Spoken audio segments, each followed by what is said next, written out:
కృష్ణయ్య రారా కృష్ణయ్య దీనులను కాపాడ రారా కృష్ణయ్య రారా కృష్ణయ్య రారా కృష్ణయ్య దీనులను కాపాడ రారా కృష్ణయ్య రారా కృష్ణయ్య రారా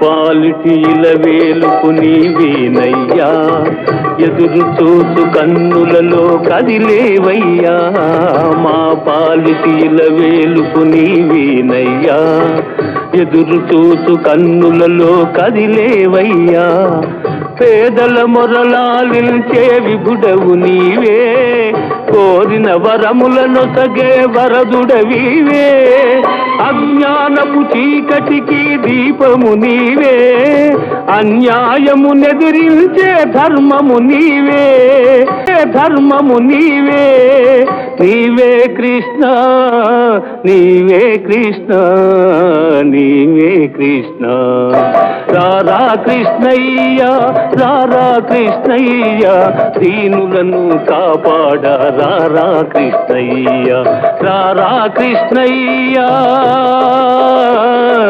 రారా కృష్ణయ్య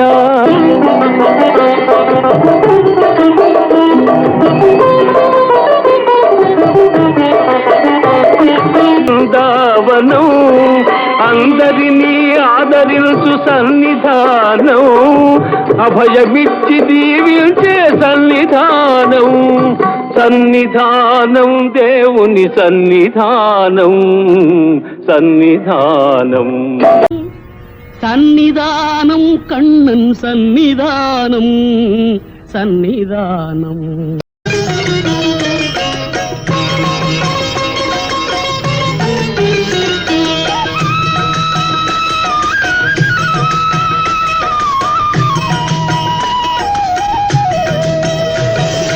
கண்ணன் வந்தான் அங்கே கண்ணன் வந்தான் ஏழை கண்ணீரை கண்டதும் கண்ணன் வந்தான் கண்ணன் வந்தான் அங்கே கண்ணன் வந்தான் ஏழை கண்ணீரை கண்டதும் கண்ணன் வந்தான் கண்ணன் வந்தான்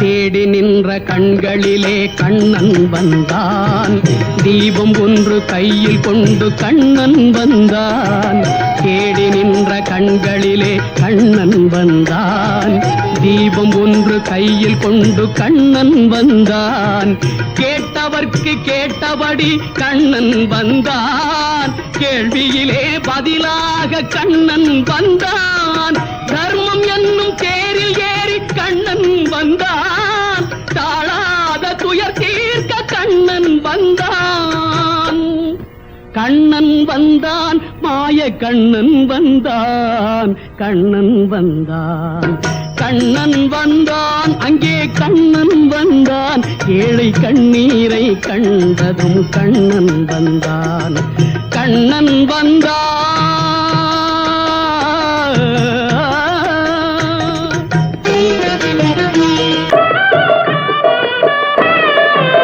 కరుణించే చూపులతో కాంచవయ్యా, శరణ సగే కరములతో కావవయ్యా.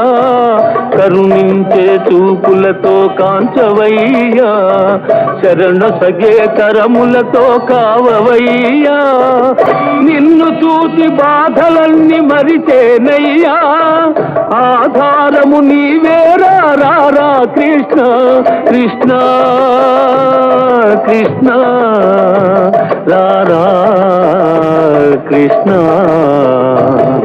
రారా కృష్ణయ్య రారా కృష్ణయ్య, దీనులను కాపాడా రారా కృష్ణయ్య. கண்ணன் வந்தான், அங்கே கண்ணன் வந்தான், ஏழை கண்ணீரை கண்டதும் கண்ணன் வந்தான். கண்ணன் வந்தான், கண்ணன் வந்தான். समाज साज पतितौवा, शब्द नाम पुराय जन को किया भव जल पार. दीन गिरि सुजले कृपाना, भक्ति भाव की निर्मल ज्ञान सा संसार. आप सतगुरु के सिखाई दार संतता, नाथ बिनते सुनो परम दयाल. जो न पकड़ो बाहु को तुम गोड़ का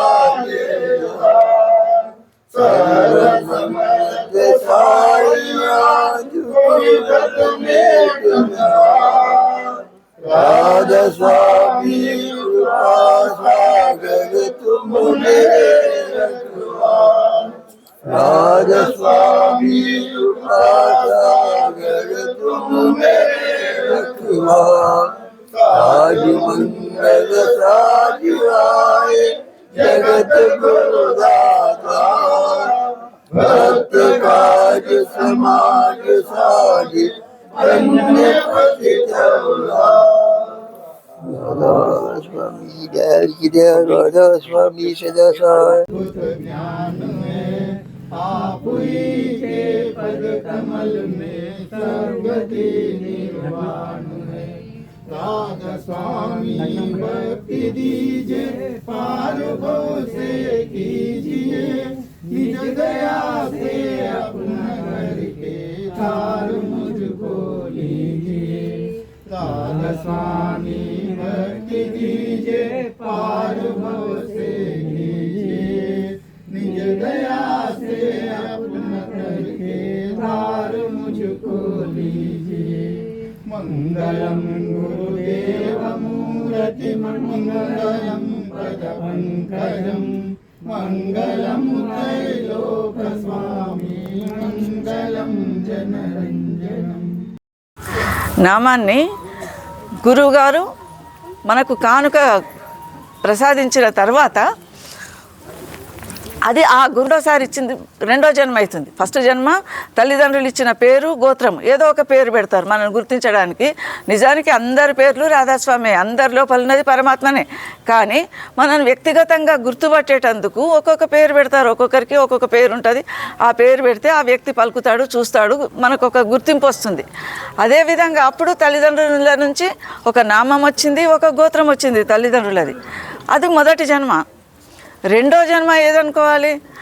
గురువు సన్నిధిలోకి మనం వెళ్ళిన తర్వాత ఆయన దయను ప్రాప్తించుకుంటే ఎప్పుడైతే నామాన్ని ప్రసాదిస్తాడో, ఏ నామము? సత్నామము. మనము పరమాత్మను చేరుకోవడానికి అవసరమైన నామాన్ని గురువు ప్రసాదిస్తున్నాడు. ఆ గురువు ప్రసాదించిన నామము మనకు రెండో జన్మ.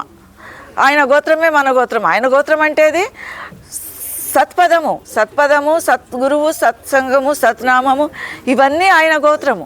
ఆ గోత్రము మనదవుతున్నది. రెండోది ఆ నామము మనదవుతున్నది, ఆ గోత్రము మనదవుతున్నది. ఇది రెండో జన్మ అవుతున్నది సద్గురు సాన్నిధ్యంలోకి వచ్చిన తర్వాత. అందుకే ఎప్పుడైతే గురువు గారి సాంగత్యంలోకి వస్తామో క్రమంగా క్రమంగా క్రమంగా మనకు ప్రాపంచిక చింతలు అనేటివి దూరం కావాలి. గురువు గారు ఎప్పుడు సంతోషపడతారు? మనము నిశ్చింతులమైనప్పుడు, మనకు ఎప్పుడైతే ఈ విచారాలు కోరికలకు దూరమై దొరుకుతున్నదో అది మౌస్ యా కరం భోగ్. పరం తేజ్ మహారాజ్ నిరంతరం చెప్పేది అదే, కరం భోగ్ యా మౌజ్. మనం ఇవాళ అనుభవిస్తున్నది కర్మ ఫలితమే, మన కర్మలు చేసుకున్న ఫలితమే. మనకు ఎవరు ఇస్తలేరు, ఎవరు తీసుకుంటలేరు మన దగ్గర నుంచి. కర్మ ఫలితమే మనం ఇవాళ అనుభవిస్తున్నాం. ఈ కర్మలు మనం మంచివై ఉండాలి. దీనికి సద్గురు సాన్నిధ్యం అవసరం.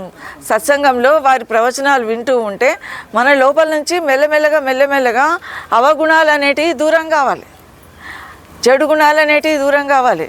చెడు విచారాలు మనస్సుతోని కానీ, వాక్కుతోని కానీ, కర్మతోని కానీ త్రికరణ శుద్ధిగా చెడు ఆలోచనలు, చెడు కర్మలు మన వద్దకు రావద్దు. అప్పుడే వారి దయకు మనం పాత్రులమవుతాం.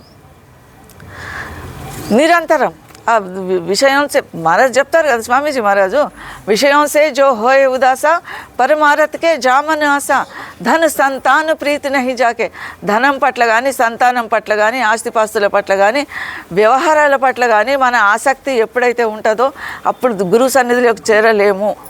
సత్సంగంలోకి నిరంతరం రావడం వల్ల, నిరంతరం వారి దర్శనం చేసుకోవడం వలన మన లోపల నుంచి ఆలోచనలు వెళ్ళిపోవాలి, మోహం వెళ్ళిపోవాలి, ఈ అజ్ఞానం వెళ్ళిపోవాలి. మోహం రూపమైనటువంటి అజ్ఞానం, ఈ అజ్ఞానమే మోహము. మనకు అన్నిటి పట్ల, ఆస్తుల పట్ల మోహాలు ఉంటాయి. హృదయంలోకి స్థితం కావాలంటే ముందుగా ఇవన్నీ లక్షణాలు మనకు రావాలి.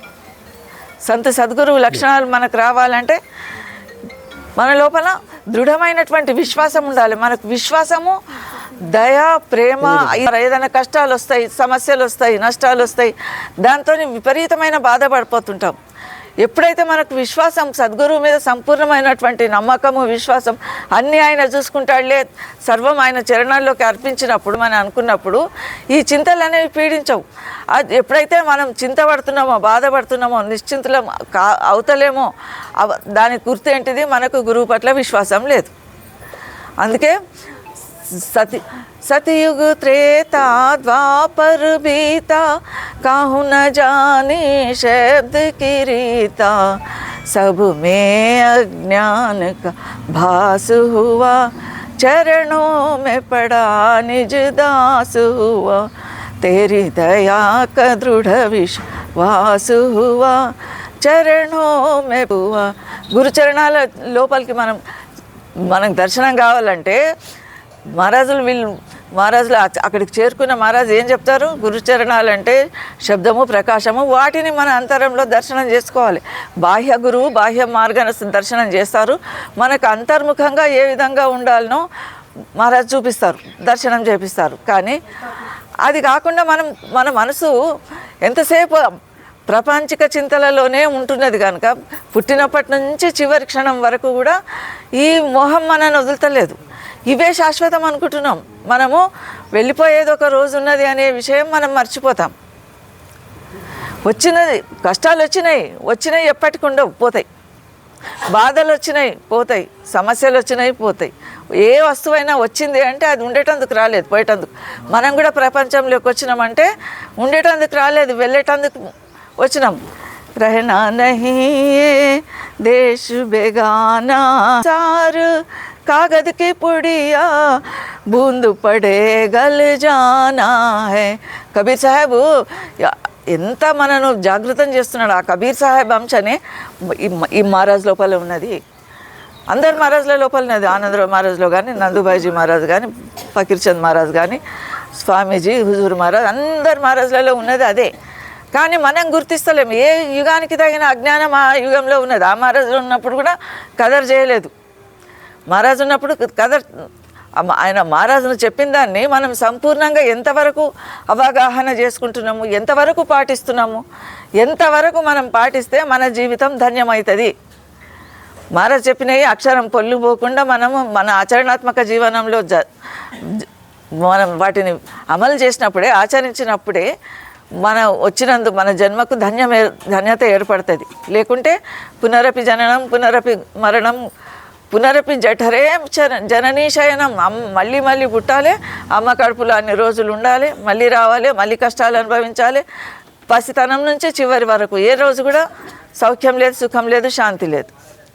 అది కావాలి, ఇది కావాలి, ఇది కావాలి. దీని నుంచి దూరం చేస్తున్నాడు సద్గురువు మనను. మన మనసును ఇటు నుంచి తీసి అటు మళ్ళిస్తున్నాడు. మనం ఏం చేస్తున్నాం? మళ్ళీ మళ్ళీ ఇటే వస్తున్నాము. ఇల్లు మహారాజ్ వచ్చి మన మనసులను శుభ్రంగా కడిగి, అందుకే అంటారు కదా, ధోబియా ప్రకట జగమే సజని లీజో చూనర్దులే. సద్గురు వచ్చి పదే పదే వచ్చి మన మనసులను శుభ్రం చేసి ఉతికిపోతున్నాడు. మనం ఏం చేస్తాము? మళ్ళీ మహారాజు వచ్చే నాటికి చిన్నపిల్లలు బట్టలు మాపుకున్నట్టు మళ్ళీ దీని మీద అన్ని ద్వేషాలు వస్తున్నాయి, ఈర్షలు వస్తున్నాయి, కపటాలు వస్తున్నాయి, భేదభావాలు వస్తున్నాయి. ఇవన్నీ చేసి మళ్ళీ మనసును కలుషితం చేసుకుంటున్నాము. అది రాకుండా కబీర్ సాహెబ్ ఏమంటున్నాడు? రెహనా నహీ దేశ్ బేగానా హై. ఇది ఉండేది కాదు. బేగానా అంటే పరాయిది, వేరే వాళ్ళది, ఎవరిదో ప్రపంచం. మనం ఎక్కడికో వెళ్తాం, ఎవరో ఇంటికి వెళ్తాం, లేదా ఒక ఊరికి వెళ్తాం. ఊరికి వెళ్ళిన వాళ్ళం అక్కడనే ఉంటామా? లేదు, మళ్ళీ మన ఇంటికి వెళ్ళాలనేది ఒకటి ధ్యాస ఉంటుంది. ఏ సంసార్ కాగద్, ఈ ప్రపంచం అంట సాహెబ్ చెప్తున్నాడు, కాగద్కి పుడియా, పేపర్తోని చిన్నపిల్లలు పడవలు చేసుకొని నీళ్ళల్లో వదిలిపెడతారు. నీళ్ళలో పడవ ఎంత దూరం పోతుంది? కొంచెం దూరం పోయిన తర్వాత ఏ వాన చినుకో వర్షం వస్తే అది మొత్తం తడిసిపోతుంది, అందులో గల్జాతా కరిగిపోతుంది ఆ పడవ. ఈ జీవితం కూడా అటువంటిదే.